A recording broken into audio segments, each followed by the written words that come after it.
You're making some shots early, but we just didn't. As a couple of the guys said later on the bus, at the beginning we just didn't have it. Well, you got to get it. Okay? I mean, you got to get it, and we were trading some baskets. Tim Tierney had 19 points in this game, and Joey Verax really struggled, I thought, for a while. But then we had a little discussion at halftime. I think I told him, or late in the second half, I think the discussion was something like, go get on the bus or play. Yeah. And he decided to come play and hit 2 big shots for us late, and kind of put us over the hump. That was a game. It was kind of one of those trap games. I mean, it was a game where because you're supposed to win that game going in. They're right now they're struggling a little bit. They're in the bottom portion of the conference, but yet anybody in this conference, if you're not ready to go, can jump up and get you. So this was a good win for us because it allowed us to go on the road and win there, which we haven't done a lot since I've coached at Transy. We were able to see. We watched the tape later. We saw the difference in how we were doing it in the first half, and then when we really picked it up, I mean, it was like. What clicked though in the second half here for you? Well, we had a discussion. We did. Is it that simple? I mean, guys, can you focus them that quickly? Well, I mean, we had to. I mean, it was a do or die situation, and believe me, I understand that basketball is not a do or die situation, but. For us right there, it was a win or lose, and our guys responded, and that's what we've got to do. The problem is, they've got to get older and mature to where we don't have to do that every game. They don't put ourselves into a hole, and this was a good win for us because we were able to make some good passes, get some steals, and then when it was crucial, when it was time to go against their 1-3-1 or the zone, whatever. We made plays, and it was a productive finish. And to be able to do it on the road, and it's kind of unusual this year. Yeah, we're 4-0. Yeah, we're doing a heck of a job on the road. You're winning on other guys' home courts. We let Coach Kerrigan coach at home. I do the away games. Does it bode well for you at all when you get to postseason? The fact you're playing well on the road, because you're more than likely you'd think you'd be on the road. It does. It's totally opposite of what you think. Yeah. But you have less distractions, and that's obvious. And we've got to learn to win those home games because, as you look at a conference, how you handle your road games usually dictates where you go. Yeah. You win your home games, and then, we have a sign that they touch before they leave, and it says we win at home. Okay, I think these guys may read it. We win at home. Instead of we win at home.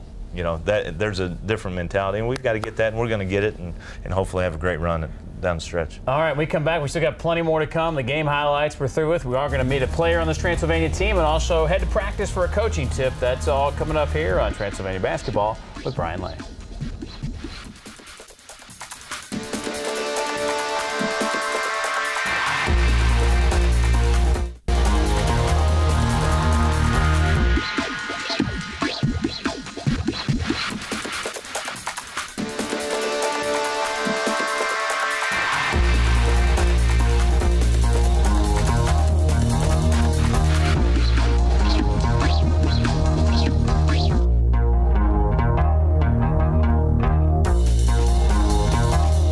This week's Coach's Tip, we're going to talk about closing out. We're going to do it in a 2-on-2 situation. When a pass goes to a person on the perimeter, we close out with our hands up, high hands over the shoulder, so that the passer can't just catch and throw it directly into the post. The other thing that we do is chop our feet so that we don't come out and just come to a stop and a plant and let the offensive guy go by us. Right now on offense, I've got Blake McCowan and Matthew Martin. On defense, Aaron Cash and Joey Verax. Coach Valentine's going to throw to one side or the other. Freeze. Okay. Joey closes out, chopping feet, and you saw his hands up to prevent a pass in. If this guy were to put it right in the drive, he's got to take away the drive step with a big reach step. As soon as the pass goes, Aaron becomes the help side. All right, here we go. Now we're going to go live. Offense is trying to score. We're out on shooters. Once your man gives it up, you become a help defender. And we do a good job trying not to get let the offensive team score. There we get in a back down situation. We block out, and then we come up with a basketball. Turn it over. Biggest thing on the closeout, you're down in a help position and you've got to close out and take away the drive right from the beginning. Can't take away the drive, got to penetrate in the pitch there. Defense talking and getting through. Good.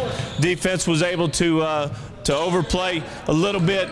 The offensive man went back door, and we forced him into a situation where he had to shoot an off-balance shot. Closing out. If you're inside and help, and it goes to your man, you're closing out with high hands, you're chopping your feet, and the big thing is really stepping over and taking away the drive step so that the guy can't take a direct path right to the basket. You can really take a team out of their offense if you can do that, I guess, pass out, take away that pass out on the wing, right? You can, and the dribbling, the dribble drive, the straight line drive at the basket is something that we've been struggling with, and so much of it is, you know, we're talking about coming out with high hands, but we're not staying down, moving our feet. You know, even on that segment, you saw, you know, us dropping our foot instead of really sliding out to the side. All right, still more to come here. We'll tell you about the upcoming schedule when you can see the Pioneers in action. That's all as we continue along here on the show.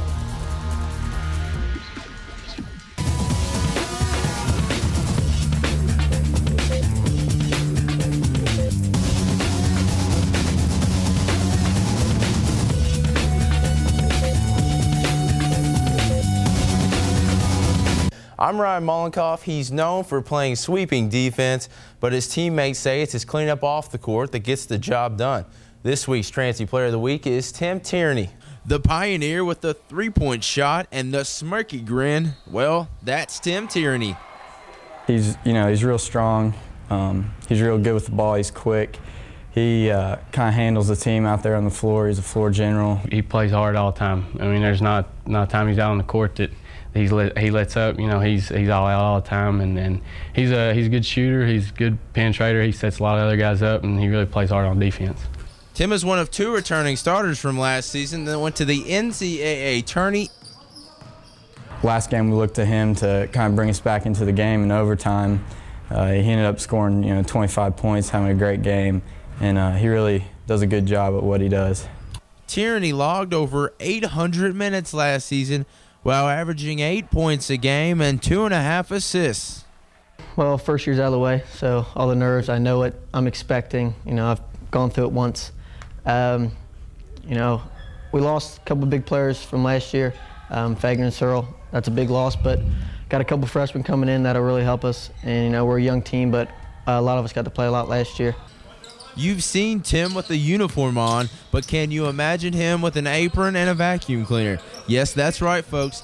He lives with 3 of his teammates and is considered the mother hen of the house. They tease me, say I have OCD, keep everything clean all the time. One is always cleaning and putting things away, and we always tease Cash and Parton that they never do anything, and we're the moms of the house. Tim, he's real bad. And Joey, he's pretty neat too, but. And all of us, we're not real slobs or anything, but they're a little bit more neater than we are, I think. They're cleaning the carpets and everything, and Cash and I just kind of sit back and, we're in college. They act like it's our home, home back home. So, I don't know, it's weird. They're kind of like our parents sometimes, trying to clean up and take out the trash and all that stuff. If there's just a spot on the carpet, he's always got to clean it up. He has his mom bring down a vacuum a couple weekends ago, and that's all he's been doing. I mean, if there's one little spot in the floor, he's always got to have it. Well, you can see Tim and the rest of the Pioneers in action. We got the schedule coming up here for you. You've got to look at it right here. You go on the road here first. Going on the road to Franklin, and they're going to be ready to go. They've been kicked down here a little bit of late. Had an upset loss the other night, so they're battling like a couple of them just to get into the six-team tournament. And then that trip to Beaverland up there at Bluffton is always that gym, if you change the color scheme, is the closest gym I've ever seen in McAllister. And then you've got Mount St. Joe's at home. Let's look at the women's schedule real quickly as well. It's sort of reverse of this. They play Franklin and Bluffton at home, and a chance to see them coming up this week. They had a huge win against Manchester at home, and looking forward to it. All right, we'll see you next week here on Transylvania Basketball with Brian Lane.